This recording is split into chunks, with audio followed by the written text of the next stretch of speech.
Мы продолжаем наш эфир. Сегодня, 2 апреля, в республике отмечается День гражданского активиста. Решение об утверждении праздника было принято на пленарном заседании гражданского форума «От диалога к сотрудничеству», проведенного в городе Якутске в июне 2017 года.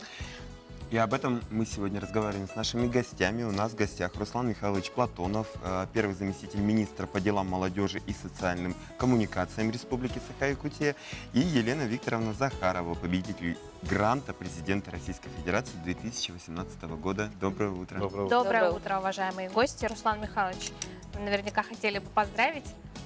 Да, доброе утро, уважаемые телезрители, уважаемые гости.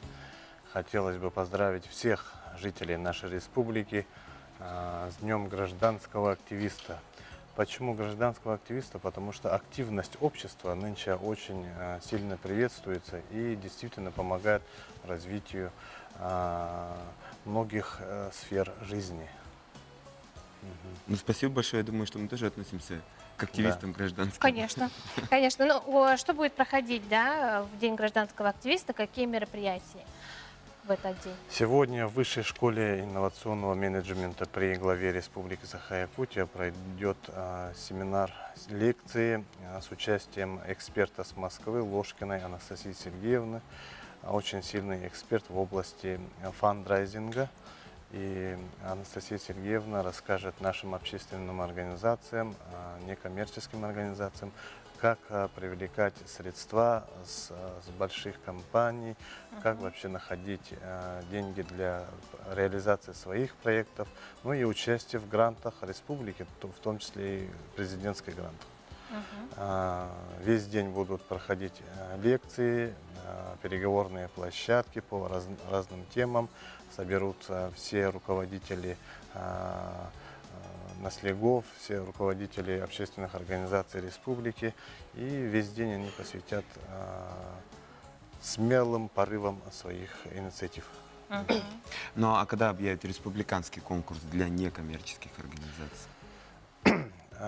Мы работаем сейчас по сбору заявок именно на президентские гранты страны, в том числе и на свои конкурсы внутри Министерства социальных коммуникаций и молодежи.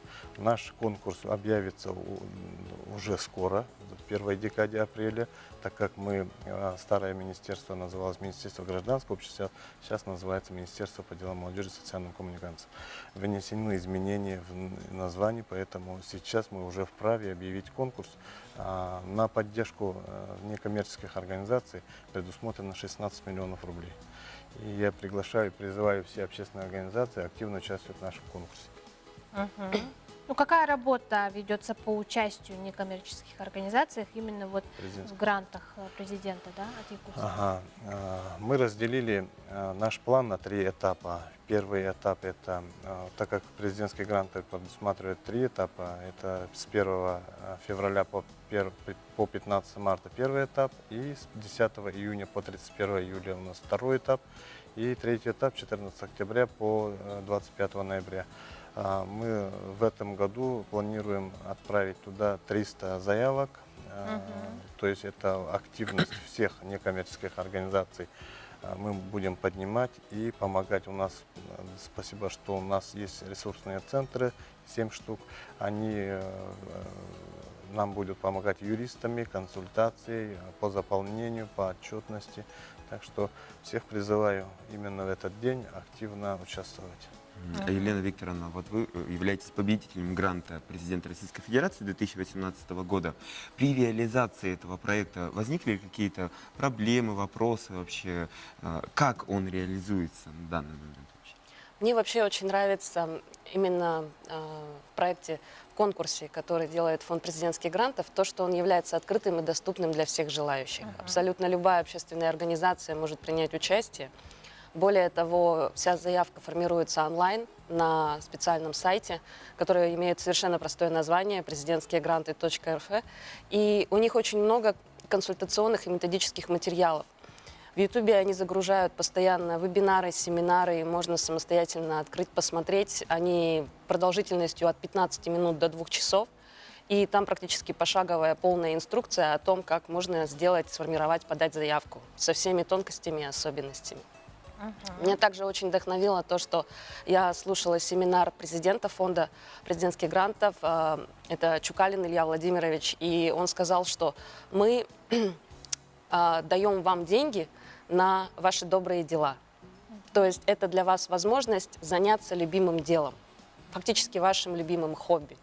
И эти слова меня очень вдохновили и, так сказать, задели, потому что вот с президентским грантом возникает очень много вопросов.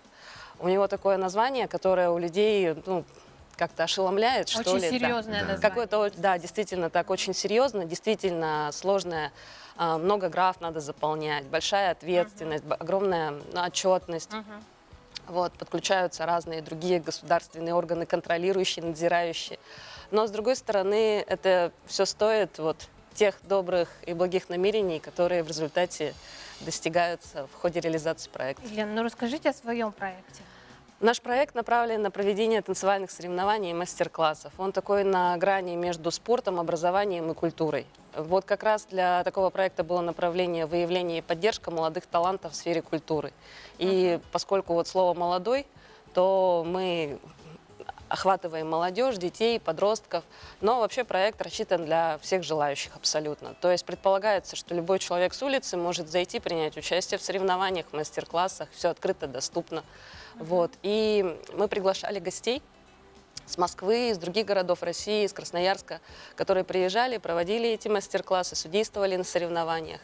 И самое главное для проекта – это софинансирование. То есть грант президентский не дается на 100% покрытие расходов.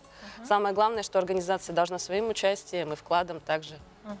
Что ж, Елена, как Руслан видимо, Михайлович, да, да, спасибо проект успешно реализуется. С праздником еще раз огромное Спасибо. спасибо за участие в нашей программе. Спасибо.